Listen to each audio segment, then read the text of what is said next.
अस्सलाम वालेकुम दोस्तों, कैसे हैं आप?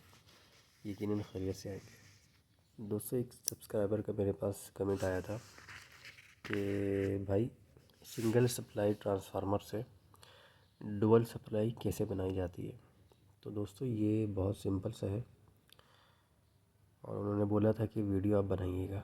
ठीक है, मैं आपको एक बहुत सिंपल सा तरीका बता रहा हूँ, कोशिश करूँगा वीडियो ज़्यादा लंबी ना हो।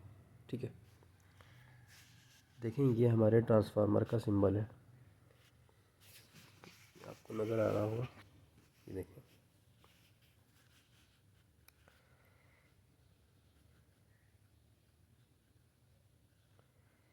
ठीक है, ये हमारा ट्रांसफार्मर है। ठीक है, ये सिंगल सप्लाई ट्रांसफार्मर है, 230 वोल्ट। ठीक है, एसी, ये एसी में लगता है। और यहाँ पर फिर 24 और ज़ीरो। ठीक है, आप इसको ग्राउंड मान लें। अब ये जो एसी वोल्ट है, ठीक है ना, अब इसको कभी कभी ऐसा होता है दोस्तों कि जहाँ पर हमें डुअल सप्लाई की ज़रूरत पड़ती है, जैसे आप कोई प्री एम्प बना रहे होते हैं, ठीक है, या लो पास फिल्टर या हाई पास फिल्टर। ठीक है, तो वो जो ऑप एम्प होता है हमारे पास 4558, ठीक है, ये RM 324, सही है। ये सिंगल सप्लाई से भी चलते हैं लेकिन डुअल सप्लाई से भी चलते हैं, सही है। जैसे कि कोई एक ट्रांसफार्मर आपने लिया जिसका वोल्टेज जो है, जिसके दो मतलब आपको वोल्टेज मिलेंगे 24 0 24 0 12। अक्सर आपने देखा होगा कि ट्रांसफार्मर में 24 0 24 0 12 या 30 0 30 0 12। ठीक है, इस तरह का एक 0 12 का एक अलग से एक वोल्टेज डाल देते हैं, वो भी प्री के लिए ही डालते हैं। ठीक है, लेकिन वो dual op amp dual voltage के लिए या प्री एम्प के लिए, जैसे बेस ट्रबल के बोर्ड के लिए वो नहीं होता है। ठीक है, तो अगर आपके ट्रांसफार्मर में, ठीक है, कोई ऐसा सिंगल सप्लाई का अगर आपको वोल्टेज दिया हुआ है, ठीक है, तो और आप चाहते हैं कि यार मैं उससे जो है अपना बेस ट्रबल चला लूँ, यानी डुअल सप्लाई बना लूँ, तो दोस्तों ये जो टेक्निक है ये बहुत ही काम आती है। ठीक है, इससे आपको अलग से जो है ना कोई ट्रांसफार्मर लगाने की ज़रूरत नहीं पड़ेगी, या हाई वोल्टेज को लो वोल्टेज में कन्वर्ट करने की ज़रूरत नहीं पड़ेगी। ठीक है, आप उससे भी काम चला सकते हैं, सही है।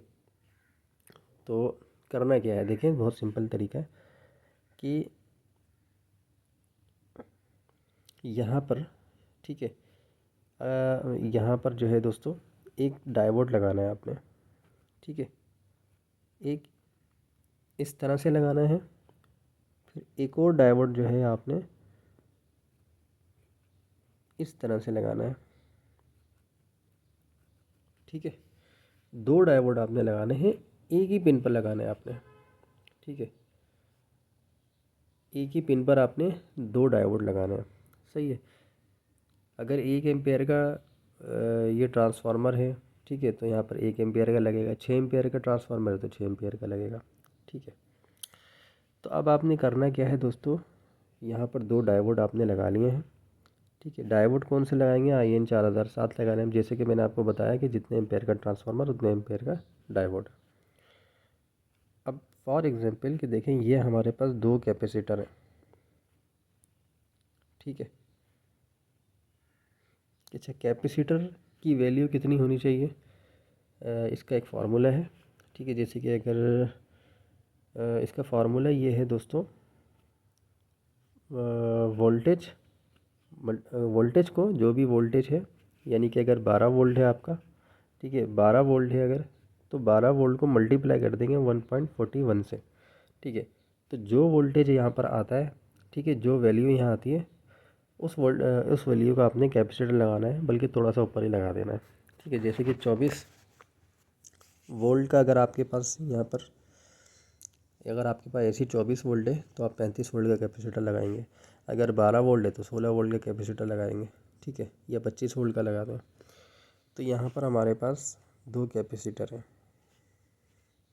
ठीक है, ये कैपेसिटर है, प्लस, ठीक है, माइनस, प्लस, माइनस। अब आपने इसको करना क्या है दोस्तों, अब आपने करना ये है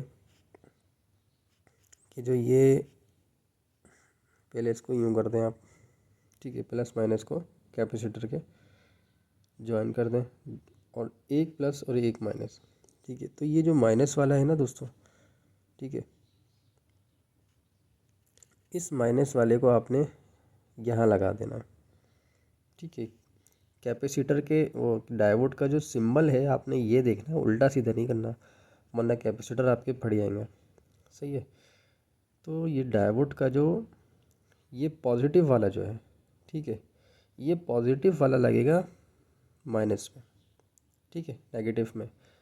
देखें जब डीसी में हम इसको चेंज कर रहे होते हैं तो इसका सिंबल की जो डायरेक्शन है, ठीक है ना, ठीक है ना, ये थोड़ी सी डिफरेंट तरीके से आ जाती है, ठीक है। ये पॉजिटिव वाला जो है ये नेगेटिव बन जाता है डायोड का, सही है। तो ये जो डायोड का जो पॉजिटिव है ये लगेगा नेगेटिव पे। बाद लोग समझते हैं कि ये पॉजिटिव वाला है तो एनोड है तो पॉजिटिव में लगेगा, ठीक है। तो ये एक दूसरी सेंस में होता है, सही है। लेकिन यहाँ पर जो हम कन्वर्ट कर रहे हैं एसी वोल्ट को डीसी वोल्ट से, ठीक है, तो उस वक्त जो इसकी चीज़ जो है वो चेंज हो जाती है, सही है। तो डायोड का जो पॉजिटिव वाला है ये नेगेटिव में लगेगा, और नेगेटिव वाला जो है ये देखें ये पॉजिटिव में लग जाएगा, सही है। यहाँ तक देखें, समझ लें कि आपने एक सिंगल सप्लाई से ये जो 12 की जो लाइन आ रही है 12 वोल्ट या 24 वोल्ट की, इस पर आपने इसी में आपने दो डायोड लगा देना है, एक इस तरह से एनोड और एक कैथोड करके। तो इस तरह का जो इस तरह दूसरे सिरे से जो आपका एनोड कैथोड निकलेगा, यानी कि ये जो लाइन वाला जो होता है हिस्सा ये आपका डायरेक्ट पॉजिटिव पे लगेगा, और ये बगैर लाइन वाला दूसरे साइड वाला ये नेगेटिव में लगेगा। अब बचा है हमारा ग्राउंड, ठीक है। तो ग्राउंड हम यहाँ से यूँ लेंगे, ठीक है, और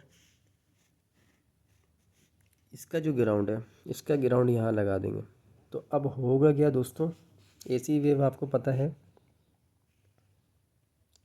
इस साइकिल पे चलता है, इस तरह से चलता है, एक पॉजिटिव फिर हाफ साइकिल जो है वो नेगेटिव होता है।